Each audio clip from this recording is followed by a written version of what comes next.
नमस्कार, आप live cities देख रहे हैं। आपके साथ मैं हूं वसीम खान। देखिए, सीटों का फॉर्मूला क्या होगा, सीट कब बंटवारा होगा, कैसे होगा, तेजस्वी यादव कैसे इस गुत्थी को सुलझाएंगे, तमाम चर्चाओं के बीच तेजस्वी यादव ने सीटों का फॉर्मूला तय भी कर लिया।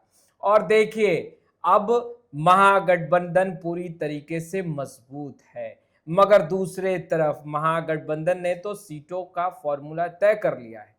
एनडीए में क्या, पहले हम महागठबंधन के बारे में विस्तार रूप से बताएंगे। तेजस्वी यादव ने कैसे यह सीटों का फॉर्मूला तय किया है। फ्रेम में आपको वरिष्ठ पत्रकार रवि उपाध्याय सर दिख रहे होंगे। और देखिए, एक बात और है, जो उम्मीदवार चुनावी मैदान में आगे आना चाहते हैं वह भी चिंतित हैं कि कहीं सीटें अदला बदली ना हो, यानी कि जो सीटें आरजेडी खेमे में रही है वह इस बार लेफ्ट पार्टियों के खेमे में ना चली जाए, हिस्से में ना चला जाए, वीआईपी के हिस्से में ना चला जाए। देखिए, सारे फॉर्मूले पर बातचीत लगभग तय हो चुका है। सीधा सवाल लेंगे सर, सीटों का फॉर्मूला क्या अंदर खेमे तय हो चुका है?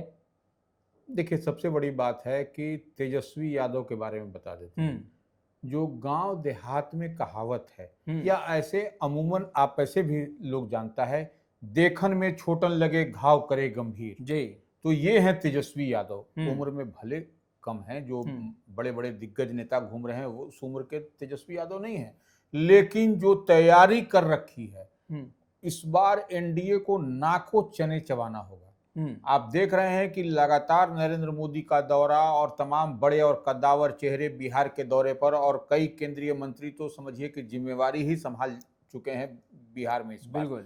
तो आम चुनाव होना है ऐसे में, लेकिन तेजस्वी यादव जिस मिशन और कमिटेड हैं, उस समझ लीजिए कि वह तैयारी बहुत मजबूत। और देखिए, वाम दल, आप जो सो खुद आप देख लीजिए कि वाम दल क्या, अब तो वाम दल को एकाएक ही टारगेट है कि किसी भी तरह से हमको विजयी रथ जो एनडीए का है उसको बिहार में रोक देना है। जिस तरह से झारखंड में महागठबंधन ने रोका है, बिल्कुल ठीक उसी तरह से बिहार में भी इस बार एनडीए के विजय रथ को रोकना है, चाहे इसके लिए हमको कम कोई भी कुर्बानी, किसी तरह की कुर्बानी देनी पड़े, लेकिन हमको इस बार आने नहीं देना है। तो यह कमिटमेंट है। यह जब कमिट है आपका, तो आपको समझ सकते हैं कि क्या तैयारी अंदर खाने में है, और दूसरी तरफ एनडीए में क्या तैयारी है यह सब लोग देख रहा है।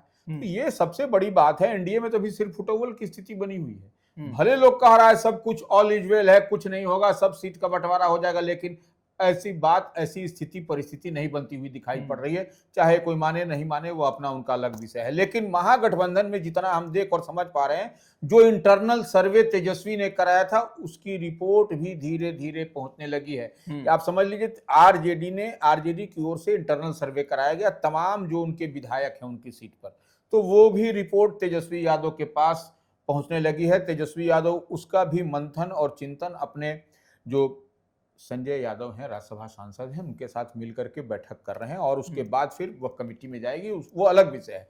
लेकिन इतनी बात समझ लीजिए कि इस बार जो 243 सीट है उस पर पूरी मजबूती के साथ महागठबंधन लगी हुई है, जुटी हुई है, और उस पर काम होता हुआ दिखाई पड़ रहा है। सवाल यह है कि महागठबंधन के अंदर ही, चाहे हम बात करें सीपीआईएमएल की, चाहे हम बात करें सीपीआई की या सीपीआईएम की या वीआईपी की, सभी की डिमांड अधिक सीटें रही है। देखिए, सीपीआईएमएल ने कहा था कि वह 19 सीटों से अधिक पर चुनाव लड़ना चाहती है। इच्छा और डिमांड दोनों ही थी, क्योंकि उनका स्ट्राइक रेट बेहतर था। सीपीआईएमएल के नेता से भी हमारी बातचीत हुई, उन्होंने कहा कि सम्मानजनक सीटें मिलनी चाहिए। मगर अब जब फॉर्मूला तय हुआ है, तो क्या 2020 का जो फॉर्मूला रहा उसी पर तेजस्वी जो है वो आगे बढ़ रहा है? देखिए, निश्चित रूप से इस बार महागठबंधन में विकासशील इंसान पार्टी है। सन ऑफ मल्ला मुकेश सहनी की पार्टी की एंट्री हुई है लोकसभा चुनाव के समय से ही। लोकसभा चुनाव जो है तो इस बार का 2024 के लोकसभा चुनाव में सन ऑफ मल्लाह की पार्टी, मुकेश सहनी की पार्टी, वीआईपी जो है सो महागठबंधन इंडिया ब्लॉक के साथ लड़ी थी, यह तो सबको मालूम है। बिल्कुल, उससे पहले वह एनडीए में हुआ करते थे, उनकी पार्टी लड़ी थी विधानसभा का चुनाव। तो वो इस बात को ऐसे समझिए कि नई एंट्री वीआईपी की हुई है। बिल्कुल, तो उनके लिए अच्छा, जितनी विधानसभा है 243 है, 244 नहीं होने जा रहा है जी बिल्कुल। तो आप जान रहे हैं कि सीपीआई जो है सो भारतीय कम्युनिस्ट पार्टी 2020 में 6 सीट पर लड़ी थी। सीपीएम मार्क्सवादी कम्युनिस्ट पार्टी 4 सीट पर लड़ी थी। सीपीआई माले जो दीपांकर भट्टाचार्य की पार्टी है वह जो है सो 19 सीट पर लड़ी थी। आरजेडी जो है सो 144 पर लड़ी थी और 70 सीट पर कांग्रेस लड़ी थी। तो ये आप इसको मिला लीजिए तो 243 हो गया। इतनी ही महागठबंधन में 2020 में सीट का बंटवारा इसी तरीके से हुआ था। तो इस बार विकासशील इंसान पार्टी सन ऑफ मल्लाह मुकेश सहनी की पार्टी की एंट्री हुई है। तो आप ऐसे में समझ लीजिए कि जेएमएम की भी तो एंट्री होने जा रही है। वही बता रहे हैं, जेएमएम पहले भी तो एक बार लड़ा था। हाँ, तो वो 2005 से पहले की आप बात कर रहे हैं। हाँ, जब एकीकृत जब ये तो वो उस बात को आप छोड़ दीजिए। हम जेएमएम को अधिक सीट का डिमांड नहीं है, वो हम बार बार कह रहे हैं और शुरू से ही हम कह रहे हैं कि हमारी बात पर मुहर भी लगी है लाइव सिटीज की बात पर।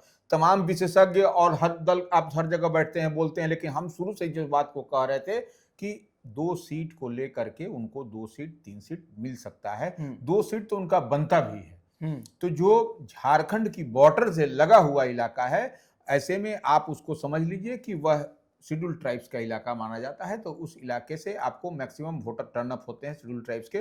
तो हेमंत सोरेन की सरकार जिस तरीके से मजबूती के साथ झारखंड में बाउंस बैक करके सरकार बनाई है, ठीक उसी तरह से 1-2 सीट उनको बॉर्डरिंग एरिया में जो झारखंड के सीमावर्ती इलाका से लगा हुआ है उसमें वहां मिलेगा। उसमें कहीं वह कोई इशू ही नहीं है। वह तो जेएमएम तो साथ में रहेंगे ही, लड़ेंगे, उसमें छोड़ दीजिए।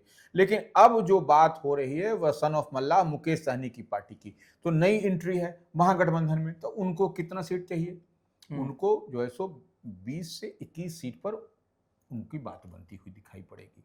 20 से 21 सीट। हाँ, वो देखिए क्योंकि स्पेस नहीं बन रहा है ना। आप देखिए हम कह रहे हैं कि 144 पर लड़ी थी आरजेडी, तो आरजेडी मान लीजिए 4 सीट छोड़ेगी, 5 सीट छोड़ देगी। लेकिन जो मैजिकल फिगर है बिहार विधानसभा का, उतना जादुई आंकड़ा चाहिए 122 का। तो आप 122 तो चाहिए ही चाहिए आरजेडी को लड़ना है। कोई बड़ी पार्टी है और विपक्ष की पार्टी है, मजबूत पार्टी है, ड्राइविंग सीट पर है, Tejashwi Yadav chief ministerial candidate हैं, चेहरा है महागठबंधन से। तो इतना तो चाहिए, तो कम से कम 130 135 से लड़ेगी, इससे ज्यादा कम नहीं कर सकती है वो। तो इधर से आपको शॉर्ट इधर जब कम हो रहा है तो आप अब कांग्रेस है, कांग्रेस 70 पर लड़ी थी, तो आप जबरदस्ती कहेंगे कि नहीं 70 पर ही 70 हम लड़ेंगे, तो फिर तो आप जिसको आप रोकना चाह रहे हैं बिहार में वह नहीं रुक पाएगा फिर। तो ये आप लोग का सबका एक ही मिशन, एक ही विजन होना चाहिए जो महागठबंधन इंडिया ब्लॉक है। तो वो है कि जैसे इन लोगों की बात है अंदर खाने में, यही बात है कि हमको इस बार विजय रथ को रोक देना है बिहार में, ठीक झारखंड की तर्ज पर। तो वो उसके लिए आपको बड़ा दिल और सेक्रीफाइस करना पड़ेगा हर पार्टी को। तो हमको लगता है कि कांग्रेस भी 50-55 सीट पर मान जाएगी। अच्छा, हाँ, ये 70 सीट उनको नहीं मिलने जा रहा है, इस बात को कहीं नोट करके बात करके रख लीजिए आप।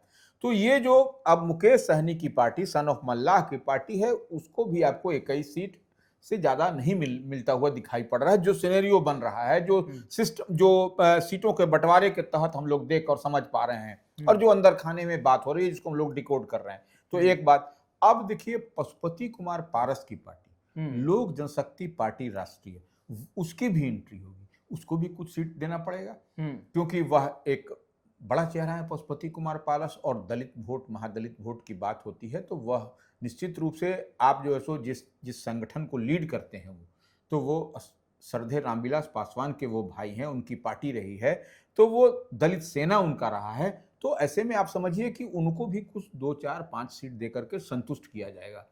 ये इतनी बात तो तय है। तो इस तरीके से, इस लिहाज से आप इसको समझिए कि सबको जब समेटना है तो सीट कहां से बढ़ेगा। तो ये सबके सीट में कटलमेंट होगा। और देखिए वाम दल सीपीआई एमएल, उसके अंदर भी आप देखिए कहीं वो लोग भी है, चाह रहे हैं कि नहीं हम लोग 19 सीट भी है, हम लोग को रोकना है एनडीए को बिहार में विजय रथ को, तो हमको 19 सीट 20 सीट पर भी हम लोग सेटिस्फाइड हैं। तो ये जब बड़ी बात, जब बड़ा दिल कोई घटक दल अलायंस की से अंदर से बात आ रही है, तो निश्चित रूप से अन्य दल को भी इसमें अपनी कुछ न कुछ बड़ा गोल अचीव करने के लिए, बड़ा टारगेट अचीव करने के लिए आपको यह बात होता हुआ दिखाई पड़ेगा। तो देखिए जो सीटों का समीकरण है उन्हें आपने समझा, मगर सवाल यह है कि सर तेजस्वी यादव पुनः एक बार 18 मई को महागठबंधन की बैठक, ये बैठक का इस बार क्या स्वरूप बदला सा दिखेगा? देखिए निश्चित रूप से जो आप देख रहे थे लगातार बैठकें हुई महागठबंधन की, और उसमें उसके बाद यही डिसाइड हुआ है कि हर जिले में इसकी बैठक होगी संयुक्त रूप से महागठबंधन की। तो यह एक बड़ी तैयारी में महागठबंधन है और ये मैसेज लाउड एंड क्लियर देना है। एक मंच पर एक साथ तमाम महागठबंधन के इंडिया ब्लॉक के सारे नेता एकजुट होकर के रहेंगे और ये मैसेज देंगे कि हम लोग पूरी एकजुटता के साथ हैं, और जो वक्त संशोधन विधेयक बिल के बाद जो नाराजगी अल्पसंख्यकों में है वह आपको स्पष्ट होता हुआ दिखाई पड़ेगा कि वह किधर जा रहा है। अब देखिए बीते दिन सर्वे भी आ रहा है, लगातार कई सर्वे आए, वो उन सर्वे में अब स्टिल तेजस्वी यादव जो है सो लीड करते हुए दिखाई पड़ रहे हैं, और चेहरा माने तेजस्वी यादव का ही महागठबंधन के मुख्यमंत्री के रूप में बिहार की जनता आम आवाम ने मुहर लगाया है, जो लगातार सर्वे आ रहा है। 3-4 सर्वे की हम बात कर रहे हैं। तो आपने सुना वरिष्ठ पत्रकार रवि उपाध्याय सर को। फिलहाल इस वीडियो में इतना ही। आपका बहुत बहुत शुक्रिया।